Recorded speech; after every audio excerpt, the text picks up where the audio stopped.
What's up, Madden Men of the People? ZFarls here in Ultimate Team with the Defensive Players of the Year. Now, you've seen these guys available on the auction house, but very limited. Now you're going to start to see a lot more of them, and we are going to review them and see who is worth the coin. So I've got my 5 favorite Team of the Year defensive players in this video, but I'll give you a quick review on each. So starting out on the defensive line, it's Cameron Wake.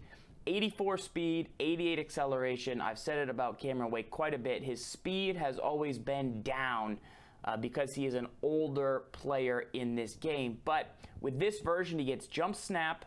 He gets 84 speed with 88 acceleration, which is pretty good. I'd still think you can get much, much faster. We're up to 90 speed with Vic Beasley out there. Most guys have 85 speed. Javon Curse can get you maybe 87 depending on different versions. So I would look for a faster end if you wanted to man them up. If you're looking for just a pure pass rusher, Wake will get it done with a 94 power move, but that strength and block shed's a little bit low. So I would say you move him into D tackle on passing downs. I like the play rec, but I'm going to pass on the Cameron Wake at the start. Now, Kawan Short, he has only 90 strength at D tackle. Now, that's not true beef at this point in the season, but what he does have is Carolina defense, which the Star Lotulelei flashback has. The Star Lotulelei, you can get up to like 98, 99 block shed. You could get this starting at 93 block shed, super high. And at D tackle, for him to have 94 power move and 84 finesse is pretty good. His play rec's at 89. So upon further, you got to think of this guy not as a traditional D tackle, like a beef guy, but you got to figure him as more of a pass rusher. I still think you'll be able to find more value moving an end inside, but if you needed an every down guy, he could be pretty good and mix it up with the Sues and the Donalds of the world as long as you're activating those chemistries. Fletcher Cox right here has less finesse move, and same thing, only 89 strength at DT, but he's more of a pass rusher type, so 90 block shed on him. I would say the Short is the guy you want to go to. In the Philadelphia defensive chemistry, I think the Panthers is more optimal. Now, Brandon Graham, another Eagle, you could mix him in with Fletcher Cox, and then you'd have 2 defensive linemen with double Philly, and you could activate that. He has much more balanced pass rush move. 94 and 90 is pretty darn solid, but only 82 speed once again. So if you wanted to man him up, you're kind of stuck dropping him into coverage. And only 84 strength and block shed means he's going to be potential liability in the ground game going up against some of those stronger tackles. So I'd hold off on the Graham as well. He's a great pass rusher, but he's not maybe the all-around force you'd expect from there. So those are some things to think about because we're going to look at these linebackers next, and I think if you were to move them down to end, you're going to get a lot more stout run game and still have that pass rush ability. Khalil Mack is my number 5 favorite guy. What I love about him specifically, I love that he has the field general. It's going to boost up that speed. 89 speed, 87 strength, and 94 block shed. So let's dig into the Khalil Mack because people are super excited about this 97 Mack. He's been pretty, talked about. 90 hit power. It's a little bit lower than some of the options out there. 96 power move and 85 finesse. He does have 94 block shed standard on this model. 87 strength. We talked about slightly low, but he does have 80 zone coverage. So Khalil Mack can drop into some zone coverage for you. And I would compare him basically to Lawrence Taylor. And I think Justin Houston, you're going to see Mack has a little bit more hands. But speed-wise, all 3 of these guys, Houston being the slowest. LT has more strength. Mack has more agility. Defensively, hit power goes to LT by 5. That's a big amount. Power move, Mack is your best, but finesse move, LT outmatches him. The Houston, for a little bit less, can do a lot of the same things, but Mack is premier in the block shed. So Taylor's more of the strength guy with a little less block shed. Mack, a little less strength, a little more block shed, depending on what you like. But you'll see that Mack is able to drop into zone with 80, and LT can't really drop into any coverage, whereas Houston can do a little bit of those zone coverages. So those are some guys to consider if you're thinking about the Mack, see where you can get that value. But that's my comparison. I know people love the Mack. He's a little bit like a Jamie Collins where he does quite a bit, but you got to have that specific role in your defense to really make him take advantage of all those ratings. Because the ratings are great, but sometimes they don't blend maybe quite as well as you might think. Back to the main screen here, we're going to look at Bobby Wagner. I've been using his other edition in my lineup, and I've got some comparisons for you. So if you look at the Wagner, you see 89 speed, which is just one slower than Ryan Shazier at 90. He has the field general, which is going to get you a boost, and then Seattle defense if you use any of their other defenders. He's at 95 hit power, which is big time. He's at 94 pursuit, which you like to see. 83 zones good in the middle. Now, only 70 man.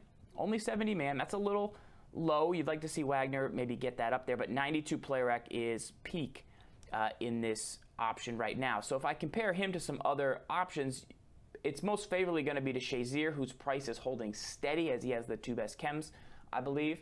And then this other Kirksey, if you needed a true budget guy, I think can hold on, because look at the coverage. You know, he's not going to get, Kirksey isn't going to give you the all-out run stuff or pass rush that those other guys are, but he can give you a little bit of that coverage for much, much less of the price. So speed, 89, 90, 87. Slight edge to Shazier. Strength, a slight edge to Shazier. Agility for usering, slight edge to Shazier, who also has that jump and can play really nice for you with 95.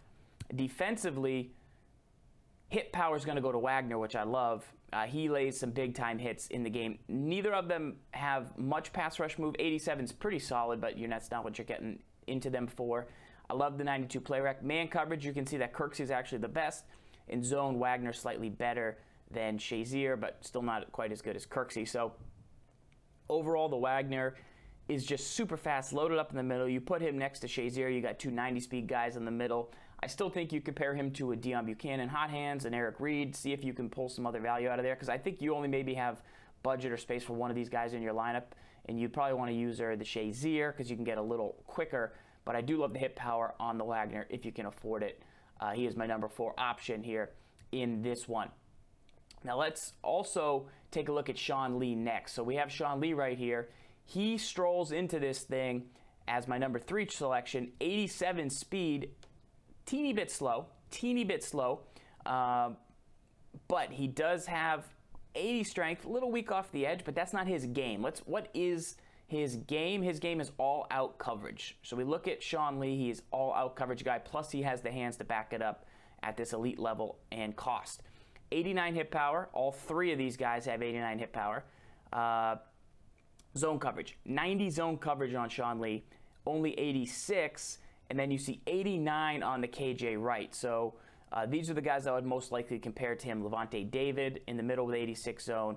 Now play rec, you want it up above 90. He's got the second highest in the game. If you were to throw a Luke Kuechly, a Sean Lee, and you didn't want to use your linebackers, those two guys with their play rec and zone coverage combinations are going to play tremendous. I just wanted to give you a look at a couple different guys that play that similar style. So I would definitely drop him into coverage as much as possible. Let him roam the middle, see what he can do for your defense.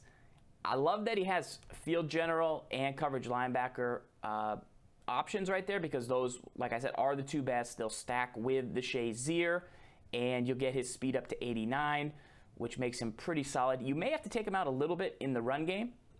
Maybe get a Tamba Hali involved early, as he has 80 strength, but it shouldn't be too much of a liability. Block shedding at 89 is pretty strong for the linebacker position. Now, I got my other 2 favorite guys hidden in here.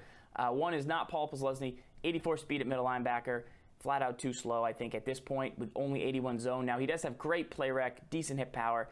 This is a solid guy, but you just can't pony up too much for him. He would be a guy you just would leave as a CPU defender in the middle of the defense. Now corners, we got to pick one here, and then we're going to pick one in the safety position. And it's actually going to be Chris Harris as my number 2. At first I thought, all right, Janoris Jenkins is going to be the lockdown man style defender that I want.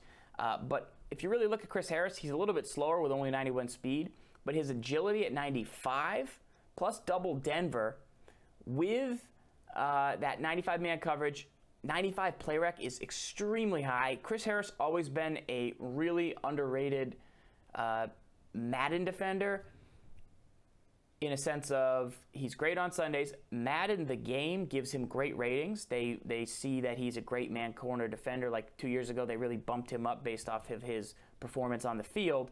But people didn't really take notice. He's too short. His speed's a little slow. But the agility, the man, that's the combo that you need, and a reason that he's going to be super, super tough.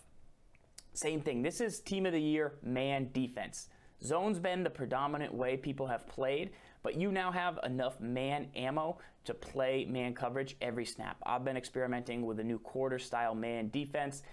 Once again, one faster, field general on a corner, Jenkins, agility 95, 93 man, a little less, but still premium at 92 play rec. I love this Janoris Jenkins, 81 press. I don't worry about it. I think he's going to get the job done for you if you play man-to-man coverage. And then DRC is always a man coverage guy. 94 speed, 94 agility, 94 man, 93 play rec. So you look at this trio. I just chirped up the Chris Harris, super tough. But I mean, DRC's 3 speed faster. Doesn't maybe have the as good chemistries, but I love the play rec. I'm not worried about the press. I appreciate the height. The height could be a factor. Could be a bit of a factor. As you know, some people say the Sam Shields maybe doesn't get the same animations because he doesn't have the same height, but I'm a huge fan of DRC. Tackling, gonna be a potential issue, but Dion hasn't had too many problems tackling. I think you could get this DRC if you can't afford the Dion, depending where his price settles at. You could throw him in the slot. You could man him up across. He's not going to get beat. It's just there's nobody in the game that can beat him. Even receiver Deion Sanders, Tyreek Hill, like they're just not going to burn this DRC. And he's going to go in my lineup next to Chris Harris and be all in on my man scheme. Now, Talib has the other Denver defense here. 90 speed, 92 agility. He's the only real zone corner in this one. Good play rec.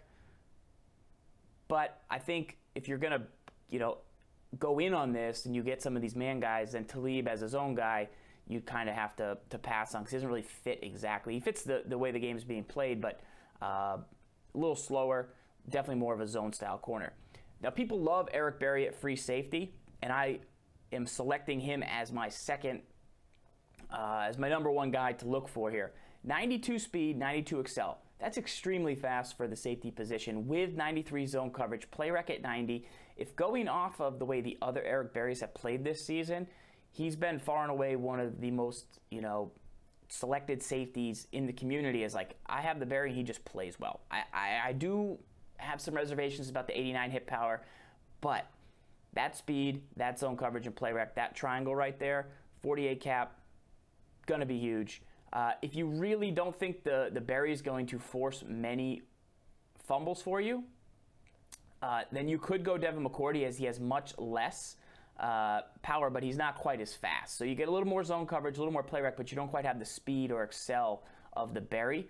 And that's one thing to consider, as most receivers in the game are 92, so you might want to match that a little bit. Now, he has the tip drill, but I haven't had too many trouble catching tip picks on my own. So 84 man, slightly higher, but I think the McCourty, if you can't get the Berry, could be a good option overall. But the Kurt Coleman that just came out could kind of fit in here. There's a lot of guys at that 90 speed, 90 zone, 90 play rec right now that you got to look at. I think the McCourty's price might stay too high. Landon Collins, he was going to be my number 1, but he's a no-go for me because I think his outside linebacker item still has to stay in your lineup, because at 87 play rec, you could get him to 89. You could probably get him above it with the big hitter if you can get that play rec up to 90. But his man 78, there's a lot of cover 0 blitzes. I like to man my guys up. I still think the Kraus is too valuable for his cost. I'd rather see you use the outside linebacker, Collins, for his cross manning, or the Sean Taylor. 88 zone. Now, athletically, 92 speed, 94 excel is huge with 95 hit power. I'm not denying that, but that makes you use him as more of a traditional in-the-box tackling safety, which he is. But I play the same roles with my safeties, where I need my free safety and my strong safety to have like similar skill sets, because I don't play cover 3 where I drop one in the same guy in all the time. So you could maybe use a package to move this guy down to linebacker. The Raiders playbook that I use, the Big Dime, does a lot of that. He would be perfect for that. So depending on your role, but just not how I use my defense. But he's obviously better than his linebacker addition, so you could, if you had the coins, do it that way, and that could work for you. But that's just one thing to consider. And then lastly, Cyprien gets a item with 90 speed. He's got 92 excel, 88 zone, 90 play rec. Rock solid, no hit power at a strong safety. That's kind of what's going to hurt you with the Cyprien, but he could definitely get involved for you in the right situation. if you needed a guy. Lastly, there's a punter with focus kicker, so you could sub Hecker in. You should, if you can afford him, 95 kick power, super high for a punter. He's got focus kicker. You could then get a clutch kicker, so you could then pick up a clutch kicker and a focus kicker. So you would sub the focus kicker in for your kickoffs. You would sub Johnny Hecker in at punter. He would activate focus kicker. Then you would have a clutch kicker and you could not be iced. So focus kicker slows your meter. Clutch kicker prevents you from being iced. And that's how that goes down. So there's a way you can finagle your lineup so that you'd have the ability to not be iced and have a slow kick meter, depending on when you needed it, because you only need the ice at the end of the game, potentially. So those are some things to think about and see how you can get that in your lineup. The other, big takeaway from Team of the Year offensively is, secure pass blocker, people using, subbing those guys in. So starting one secure pass blocker, Yonda, and then subbing in a guy like Whitworth to make sure you're getting secure pass blocker after you get the boost from Joe Thomas giving you pass block, or after you get the Streif run block. That's the one kind of takeaway I've seen. A lot of people asking about the Mack has been the other big thing, but those would be my top 5 selections. Love the ability now to play a full man style scheme, and really looking forward to seeing what you guys think of Team of the Year. All right, until next time, this is ZFarls reminding you to lock up. Let me know who you're going to go after in the comments, and we'll talk soon.